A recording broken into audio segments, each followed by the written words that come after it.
Okay, so I would like to start by giving a bit of context for the reading that Alma will give us today. She'll be reading from her book, Dancing with Cuba, which was published, what was it, Alma, 1998, was it? Oh, no, later, 2001. 2001, okay. 2001. So I'm not sure what you heard in Czech about the biographical background, Never mind. but just a little bit of that. And I would begin by saying that Alma Guillermoprieto is a student of human nature who has really seen the best and probably more the worst of it and written about it, and of course a lot of the gray areas in between.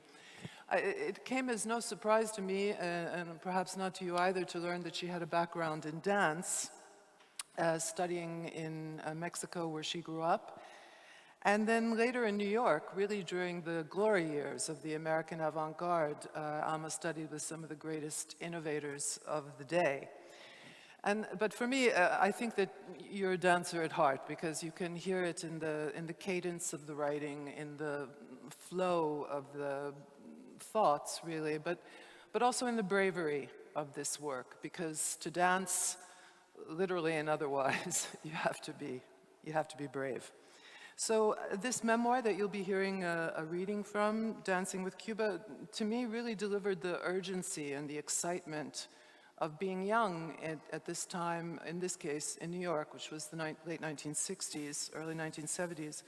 This was a time when the status quo was under assault and people were in the streets demanding peace in Vietnam, civil rights for African Americans, and also equal rights for women. But at the same time, all of the art forms were breaking with convention. So film, literature, theater, dance, music, every art form was breaking with convention, to the extent that artists were really considered revolutionaries at that time. But then, I guess, dance and chance took Alma to Cuba, where she discovered revolution of another order. She was 20 when she started teaching at the state-owned National Dance School in Havana. Havana, a place where people lived on very little but worked extremely hard and willingly for the sake of Fidel Castro, but also for the belief in the possibility of an ideal collective.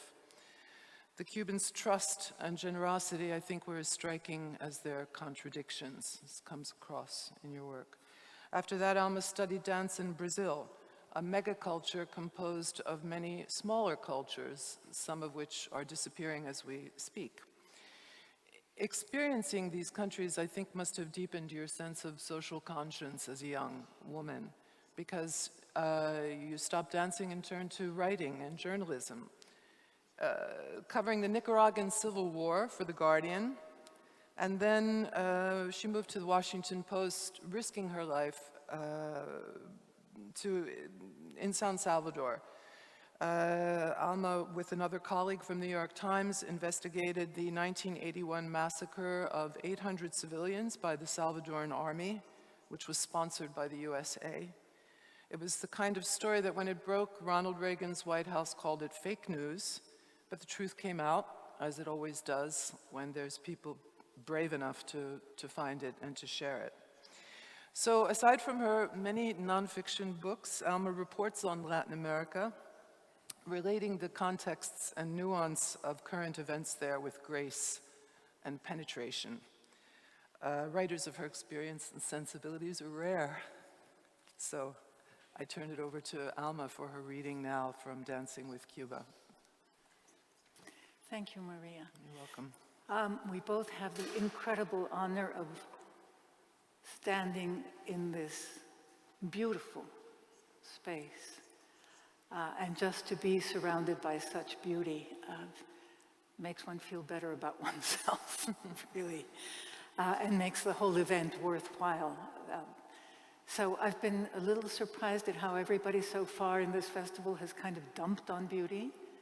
And I would like to put in a good word for the value of beauty, which is a human need. And we all try to create it at some point in our lives, whether we fail or succeed.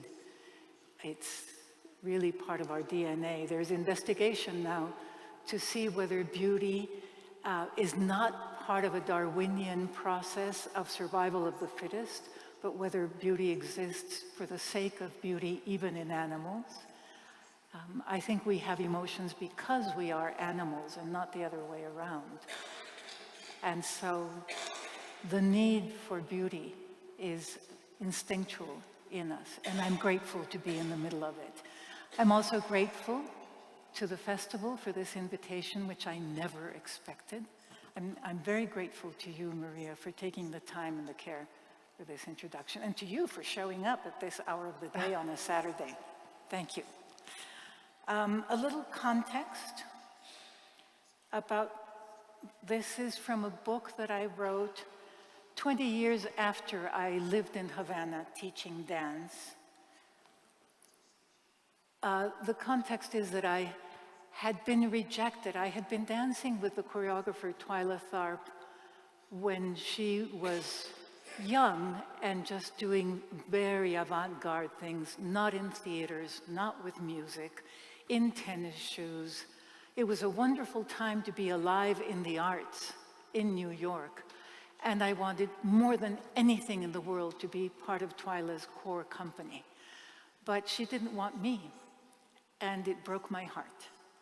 And because it broke my heart, when Merce Cunningham, at whose studio I trained, when he said there's this gig in Cuba that you might want to take, when he made that invitation, I said, sure, I'll take it, why not? It was a form of suicide.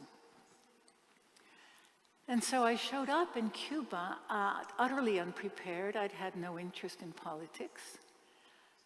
And this is the story of my 6-month-long conflict between my seeing myself as an artist and the Cuban Revolution's insistent message that art was essentially worthless, that it was a decoration, that it was superficial, that truly honest and worthwhile people were revolutionaries, but not artists, and where the repression of artists was specific and ongoing.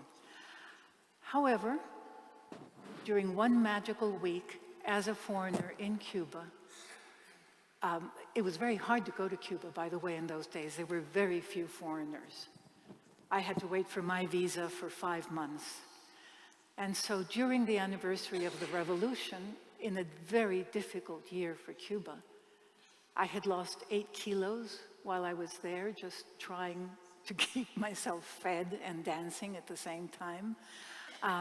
There was this 1 week where we were invited to celebrate the revolution. And so this part that I'm going to read is about the celebration of the revolution as I am twisted into coils of pain by the growing sense of my own worthlessness as an artist. Food and drink, days at the beach, and tourist excursions, this was the Cuba that most visitors to the island knew. But the delegates who had come to celebrate July 26 were very particularly interested in another type of outing.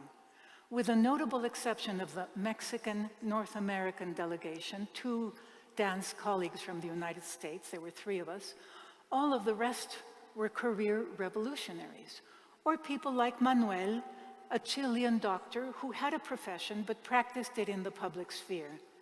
They were enormously curious about the revolution. They wanted to open its hood and see how its engine looked, and they didn't want to waste any time.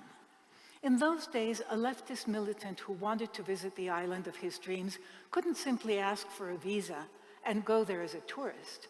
He had to be invited, and the government invited very few people. Among the 100 or 200 delegates who clambered in and out of the Chile buses with us, there was certainly more than one who was freeloading off the rebel cause. But most of them had earned their invitations through hard work and sacrifice, often including torture and imprisonment, that had brought them revolutionary prestige. These were the foreigners, primarily Latin Americans, whom the revolution wanted to exalt. And now it was taking them to see those of its own achievements it was interested in exalting. Another way of putting it is that we went to visit the things the revolution liked to dream about. And given that all the delegates liked to dream about the revolution, during those final outings before July 26, guests and hosts alike entered into a blissful and almost lubricious realm of shared fantasy. The cows received the most applause. They were so irresistible, so calm, fat, and stupid, so oblivious to the triumph of their own existence.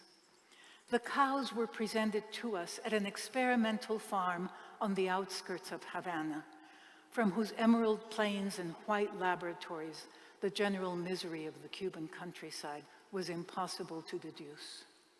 It was this farm right here, that was going to do away with poverty forever, its director announced. He spoke as if he were parodying Fidel with identical pauses, reiterations, and discursive tone.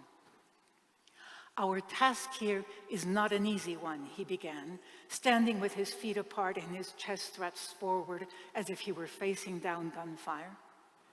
Esta revolución has made a commitment to guarantee each of its children 1 liter of milk every day, at least until they are 8 years old. His right hand tossed an invisible toreador cape over the shoulders and came to rest on the back. But as it happens, there are 2 sorts of cows in the world. The cow that gives milk, la vaca que da leche, the Swiss, Dutch, or English cow, which gives up to 33 liters of milk per day, and the cow that can take the heat, which is the zebu, the female zebu, which was developed in India. But the cow that can take the heat doesn't give milk. That animal is a very poor milk producer. It gives you 11, 12, maybe 15 liters of milk per day, and after that, it gives you no more. So then, what are we doing here? Well, we are going to produce a new type of cow. The cow you are looking at now is a cross between the Holstein and the Zebu, which perfectamente resiste nuestras condiciones climatológicas and has an average milk production that should be as much as 38 liters per day when the crossbreeding has been perfected. His index finger turned downward, his torso twisted triumphantly while he presented the conclusion. Este pequeño animal, this little animal, is named Daisy. Pure white and not very big, with a delicate muzzle and a rounded body, Daisy gazed upon us with the eyes of Hera from her tidy stable and went on chewing her cud impassively. We all fell into an absorbed silence, surrendering to our love. Some of us must have been thinking about the great scientific achievements that a revolution made possible, others about what it would mean to be able to guarantee a liter of milk per day to every child in their own country. I thought that if my Chilean friend Manuel would like to be a palm tree, I yearned beyond all else to transform myself into this dumb, imperturbable animal and know peace. Finally, from a corner, the voice of someone with a thick Brazilian accent, a tall man well along in years, asked, "Compañero, does the senor think Cuba is going to keep this great discovery for itself? Doesn't it have an obligation to share una maravilla como esta with all the countries in Latin America? The children of the entire continent will be grateful." "Compañero," the director answered happily, "all that Cuba has is for its sister peoples. And of course, with our children's hunger at stake, that includes Daisy and all its descendants too." And we all went off to eat and celebrate a future without hunger. During the week of our privileged status as guests, we didn't visit a single art gallery or attend one concert or play. We were not invited to meet with representatives of the Cuban publishing industry or converse with an author or even visit the editorial offices of Granma, the daily newspaper. I didn't ask why, because it is an inescapable condition of organized tours that the question, why are we seeing this but not that, does not exist. On the last day of the expedition, we went to visit a Cuban insane asylum, because at that point it was one of Fidel's great enthusiasms. When we saw the director of the National Psychiatric Hospital, who came to the door of the Wawa to welcome us, we delegates grew enthusiastic as well. I never learned whether the doctor, Comandante Eduardo Bernabé Ordaz, was in fact once a guerrilla, but he was one of the half-dozen men who were allowed to emulate Fidel and cultivate the wilderness beard that the rebels had let grow during the war. Otherwise, beards were prohibited.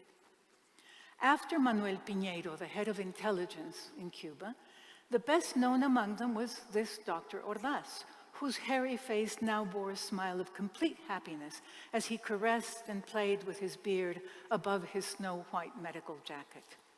He gave us all the impression of a man about to break into an aria or a vigorous folk dance, or to sink his fork into a gigantic suckling pig. When I stepped down off the bus, he welcomed me with an embrace that could have immobilized a lion. For a moment, I thought with some alarm, and I wasn't the only one, that he was a patient in the hospital. And in fact, when we went in, the patients we saw seemed to be immersed in the same galloping happiness as their physician. We followed him from room to room with smiles that grew more and more like his as he euphorically explained. La Revolución believed that productive labor was the root and justification of the new man, and that mental illnesses were the result of a disjunction between the patient and his social environment. What grew ill, if I recall the explanation correctly, was not the person himself, but his relationship to society. So that, if work conferred dignity on healthy Cubans, why deny the sick the chance to work and be revolutionaries as well? Here in the hospital, the patients carried out productive labor on farms and in workshops. In the new Cuban society, not even the psychiatric patients would be infantilized. One example. Though mirrors were banned from most mental hospitals, here in the Psiquiátrico Nacional, the patients had the right to recognize his reflection and contemplate himself. Gazing blindly at a row of patients in ordinary clothes, street clothes, who were offering us the spectacle of their huge merriment, I thought bitterly of the absence of mirrors in the studios, in the dance studios of Cubanacan, where I taught. But at that moment, my eye happened to fall on a delegate I hadn't previously noticed. And both patients and mirrors dissolved into thin air, because I knew immediately that I was born for him. His name was Luis. He was a guerrilla. And I had no more than 3 dialogues with him, all of them brief, before I never saw him again. During the days and weeks I spent calling out to him in my thoughts, as if it were with a long, pleading moan, there was never any response. But I'm grateful to him for the experience of that instantaneous blaze of passion. It had never happened to me before and has never happened since. He didn't tell me much about his life. I had no time to notice whether he was good looking or not. I never learned whether he had any kind of profession or whether he liked the same books I did. I understood before he told me that he was a guerrilla and that he had been in jail. He was very thin and had the expression of someone struggling to overcome a great weariness. And something in his way of walking and slightly tilting his torso to one side made it seem as if he had been frighteningly mistreated. He wasn't tall, he wasn't short. He had large eyes and a sweetness of manner that seemed inconceivable to me in someone who had been so tortured.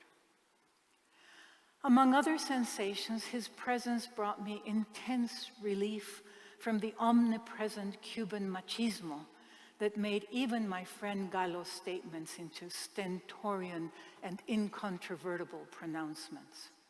From all of that, from arrogance and confusion, rhetoric and exhortations, my doubts and the absolute answers that were crushing me, Luis seemed from the first moment to be a refuge and defense. Hola. ¿Qué tal? Hot, isn't it? Thus went the first glowing dialogue of love. In the hospital gardens, Dr. Ordaz's patients invited us to watch a musical performance. I stood next to Luis, so close I could smell the faint resinous scent of his skin. The show may have been grotesque, or in the final analysis, highly interesting, for the avant-garde gap between the codified gestures of the interpreters of Cuban traditional music and this imitation of them performed by a group of enthusiastic schizophrenics. But at that moment, it struck me as heavenly. Between one musical number and the next, Luis and I exchanged a few phrases, though I had to make an effort to get my voice out of my throat. I don't remember a single word we said except that they were all trivial. I was dying to ask him everything. Why Vietnam? Why not art? Why did I have to feel so out of place? And finally I asked him where he was staying, and he told me in his characteristically sweet, protective tone that for security reasons he was not allowed to disclose that information to anyone.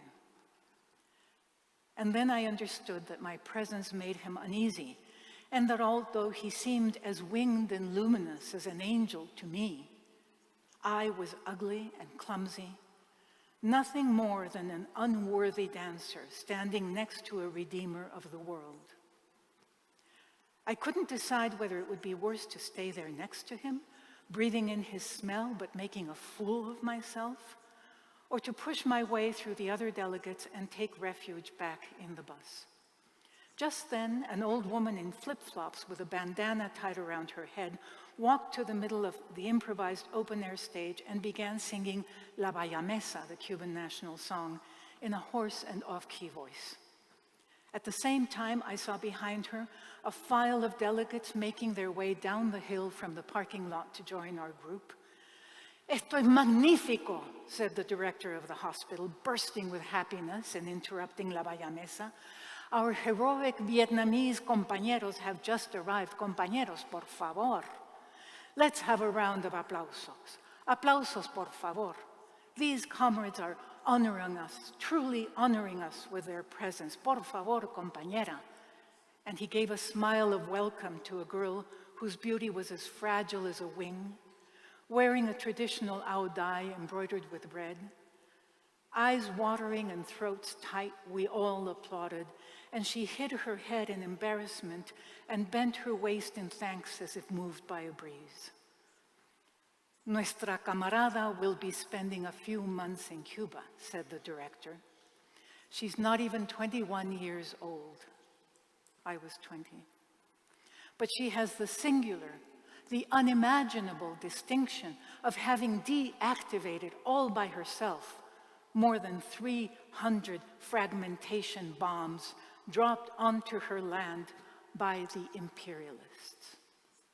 Insofar as it is able, Cuba wants to contribute to Vietnam's heroic struggle and has offered this great heroine reconstructive surgery on her hands."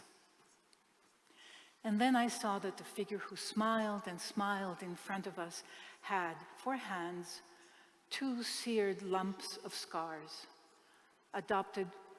adorned with a few protuberances of crooked flesh. "You're a come mierda," I told myself, a shit-eater. "You're unredeemable."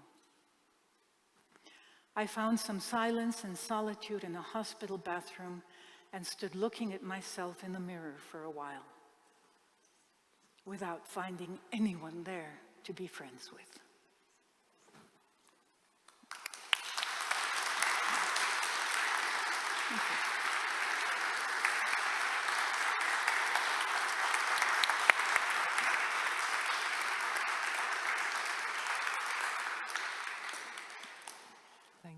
Thank you, Alma. I think, Michael Muchas wanted to say gracias. something. muchas gracias. I'll give you a flower, Gracias. red or white. Why, are we leaving? Are we not talking a little bit? Oh, you have to talk. Huh? I'm just caught up in the Oh, come on, the sit book. on my lap Talk. over here. Maybe no one wants to talk, it's lunchtime. No, but it's striking when you read these stories that you're not romanticizing this at all, and clearly there was a struggle going on within you that was very clear in this passage that you read. But what was also striking to me was the great optimism of the people, and wasn't that something that really moved you? I mean, you seem to be always comparing yourself and measuring yourself against the revolution. But at the same time, wasn't there something transporting about the optimism, however idealistic it might have been? Well, I was not only comparing myself to the ideals of the revolution, I was comparing the ideals of the revolution to the reality of the revolution that I had before me, and the reality of all of my friends comparing themselves to the goals of the revolution and finding the goals of the revolution failing and themselves failing. So everyone in Cuba in that terrible year, the revolution had promised 10 million tons of sugarcane as a harvest and had failed to meet that and had ruined the economy of the country for years to come as a result of that wild dream by Fidel. Everybody was living in Fidel's dream and failing to meet Fidel's dream, including Fidel. And so I was trapped in that contradiction constantly. All my friends were artists. My gay friends had been sent to gay prison. The unidades MAPS, unidades de asistencia productiva. So they were called productive assistance unities, but they were work camps. And all my friends had been sent there. And all my friends wanted to be revolutionaries. And so it was this tension that I think at some point made life unbearable for me. Yeah. And at the same time, there was this beautiful Vietnamese woman with stumps for hands facing the Vietnamese war, deactivating US bombs, deactivating the bombs made and dropped by the country in which I lived. And so and a war that I had been so oblivious of because I was an artist and beauty was the only thing that mattered. So I can't tell you the number of cages I was trapped in. But don't you think that, I mean, clearly this was a very formative experience, and clearly you were very moved by the physical courage of that woman, but you yourself have exhibited considerable physical courage working in the places that you've worked and covering the stories that you've covered. This shaped you, this moment? It did, yeah. I hadn't thought of that, but yes, it did. Although I remember myself being much more shaped when I stumbled into journalism and the Nicaragua Revolution by Dora Maria Telles, who was a Sandinista guerrilla.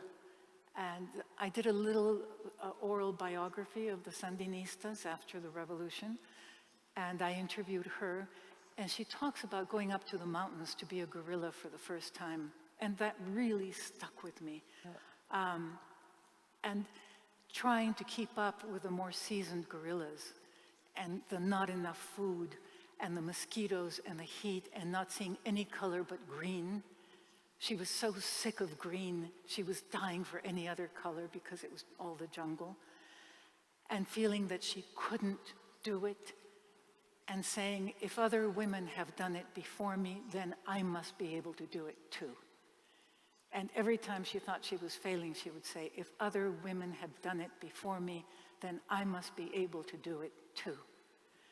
And that, I think the Vietnamese girl was always in the back of my mind, but Dora Maria Telles's words were always in the back of my mind. If she can do it, I can do it too. If she could do it, if another woman could do it, I could do it too. Yeah, we're not all fortunate to have an experience that really sets us Well, on thank the you. path in that way. But I just wanted to just talk, I don't know how much time we have, but just maybe one more thing. This notion that okay, you were teaching dance and you were ostensibly teaching modern dance, but I recall in the book there was a ballet school, and the ballet was quite the thing. The thing. And there was the folk dance as well. So there were these kinds of categories that were prioritized in different ways, with the ballet being the most vaunted of the forms. And I was thinking, because I live in Egypt, and this also happened in Egypt when it was quite under Soviet influence in the 1950s, 1960s, where we had Oriental dance, but that was very much put to the side in favor of the ballet. But there was still value in that as an artist. People were appreciated, but also in the folk dance, you know, because the folk dance was the dance of the people. So was it this idea of the role of the artist, which you describe as being completely dismissed, and yet there was a place for the artist in the revolution? Sort of. First of all, public announcement, Alicia Alonso, the great, great dancer, and terrible repressor of art, I think, died yesterday at the age of 98. She was a dancer of exceptional emotional beauty and technique as well. Ballet is essentially conservative. It's a French courtly form, and it is also exquisitely beautiful.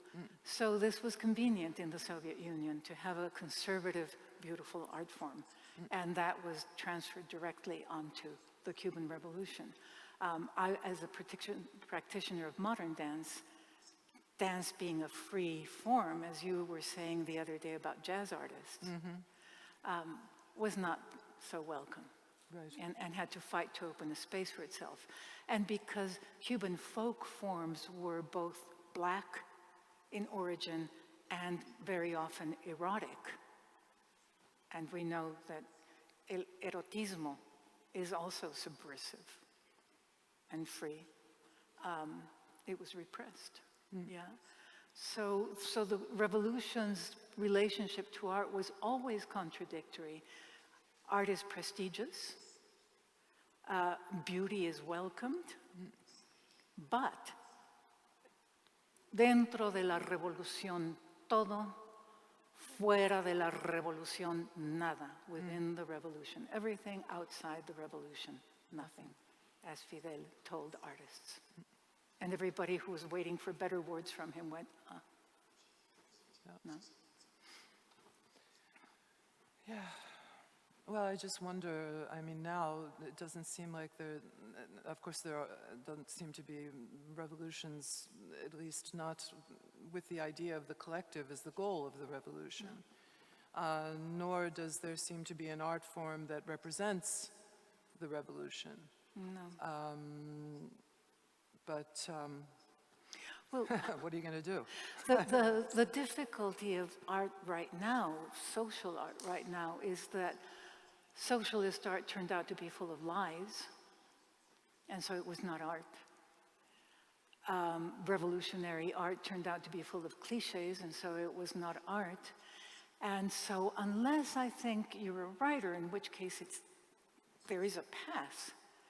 But for the visual arts, for example, what is the path that is left to be contestativo, to be content? Protagonist. To be what? A protagonist. No, to be a questioner or confronter of reality, and at the same time communicate, and at the same time create community and what Juno was referring to as solidarity and compassion, how do you do that at this tremendous moment that we are facing today? A writer can do it because it's intellectual, but how do other artists do this? How do modern dancers do it? How does ballet do it? It's a tremendously difficult moment. I guess the art is always reflecting in a way where our society is at. There was just one more thing. I was very struck in your book. You spoke about how there was a tremendous earthquake in Peru. I guess it was 1971 or 70. Yeah, 1970. And at this time, the Cubans were giving their blood to the Peruvians. I mean, we talk about connectivity. That was connectivity. Well, these are the things that kept me tied to the Cuban Revolution for so long, too. Because while I was there was this horrendous earthquake and landslide. It was a landslide that killed most people down the canyon in Peru. And thousands of people were killed, but thousands of others were injured. And what Fidel said, he had this tremendous power to move. Also at that time, most young people remember him as this quavering old man, but at that time, he was fantastically good looking. And so he would get up and say, we must have solidarity and compassion with our brothers in Peru. And every Cuban, every revolutionary must go and donate blood. And I witnessed that. As a dancer, people with extreme forms of physical effort were exempt. But I watched the lines of Cubans going to give blood. I thought, how is it that I don't know what this kind of solidarity is? How is it that I have never even thought about this kind of solidarity? So again, that tightrope in the revolution. Yeah. And what kept the revolution going for so long, and perhaps even among some people today. Although one of the failures of the book is that I don't talk about all the people who were disaffected from the revolution, even back then. But I mean, it stands as a record of something that I think is very, very worth remembering now. I mean, this revolution may have failed, and certainly it failed, and there were, many cracks in the pedestal of Fidel, but yet there was something very beautiful, precisely as Juno say, as you say, in this idea of solidarity, and this idea, but in also the belief in the possibility of an ideal collective. What possibilities do we believe in today? And we were maybe fortunate because at that time art was very much, working to open towards those possibilities. And it could happen again, but certainly this book, I think, really gives you a strong flavor of that possibility, and we're very grateful. I think it was a time of intense emotion, and intense social emotion, and we would all like to have the possibility of intense social emotion again, and not to live in a world where all the models have failed us. Yeah. The revolutionary models, and God knows the capitalist models, which are driving us to the apocalypse. Yes, to find a space for beautiful emotions is hard. And maybe that's why we're all dumping on beauty now, but right. Let's have some beautiful emotions. And why we all need to join the underground again. What, darling? Yeah, does anybody have any questions for Alma? Yes? Or questions about when we're going to have lunch. Okay. Yeah? Anybody? Yes? I just wanted to ask, at the time you were there during the revolution, was Che Guevara there at that time? No, he was dead. He was what? He was already gone? He was dead. Dead. Yeah, so this was after? He died in '67. Yeah. So and you were there in what year? 67. No, you were there. I was there in 70. 70. So one of the things that was a source of constant pain for me was the constant exhortation, ser como el Che, be like Che. And I was about the furthest thing from Che that could be imagined. But also, to be like Che was to want to die. And I didn't realize how much vitality I had in me. Young, youth. That was my problem, you know. I wish- didn't want to die, and yet I tried to. Es? Hi, thank you for your thoughts. I was just wondering, in that time, how was the Afro-Cuban folklore dance? How was it? Was it ever seen? Because right now it's booming, and I'm wondering in the revolution, since it came from Afro descendants, how was it promoted or not promoted? In the school where I taught, there were two, and it was, by the way, a school where students started at age 8. It was a whole interesting thing about this school. It was basically a place, where, as the ballet school still is, where poor children were recruited to become dancers. And so at the age of 8, they were put in internados that were on the campus. And this was true. And everybody had to study folk dance and modern dance. And so the modern dance teacher is, in the book and in real life, was one of my best friends, Teresa Fernandez. And what she did was she codified essentially the rumba, sobre todo, into steps that could be taught. And so everything was so complicated. The rumba was taught, but it was codified, and it was understood to be something that was good for export. So there was the Conjunto Folclórico Nacional, which went on tour around the world. But at that time, the rumba and Afro-Cuban dance and song were not permitted. And so, for example, the Cuban drum players and the Cuban dancers who came and kind of taught the basic steps were not known as followers of Santeria, and those were not known as Santeria steps. They were known as informantes, informers, like anthropological sources. But I saw a great deal of Cuban folk dance thanks to the informantes, who were beautiful beyond words. We could talk a bit about Cuban racism, which was a factor in the repression of folk dance, obviously, which was Cuban, the subversive way that slaves found to express themselves and the religion was Santeria. And the revolution's racism and Fidel's own racism.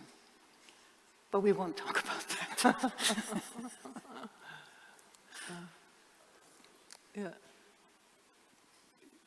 The sense of death in revolution was the sense of Cuban death similar to the sense of Mexican death? No. Different celebration. Different celebration, and not only that, I think it's one of the reasons that, say, Mexicans travel to Colombia and feel at home, and Colombians travel to Mexico and feel at home, but we travel to the Caribbean or we travel to Brazil and we feel totally out of place. Because what there is innate in the Cuban spirit is celebration. And I would say probably in the Caribbean spirit. It's in the music, it's in the speech, it's in that syncopated talk that Juno knows how to translate so well onto the page. When Maya Plisetskaya's brother, Vasily Plisetski, Maya Plisetskaya, one of the great Soviet ballet dancers, and Vasily Plisetski travels to Cuba to really teach and set the basis for the Cuban ballet school.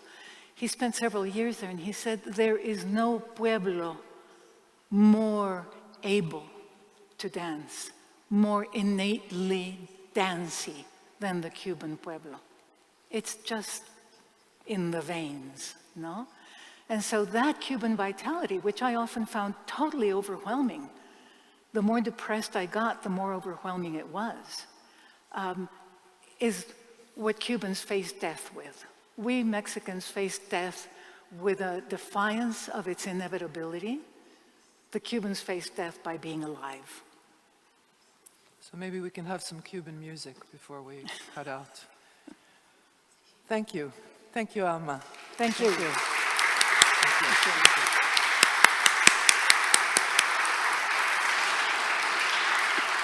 Thank you.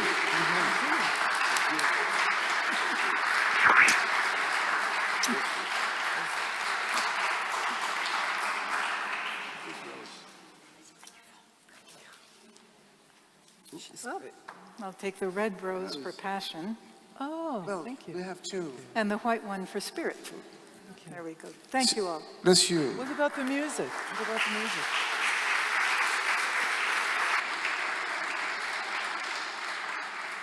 So I'd like to remind you at 5 o'clock we have another transformative conversation, reading of Francois Julian and also Anna Grunberg. So I'd like you very much to sip the coffee slowly and come back.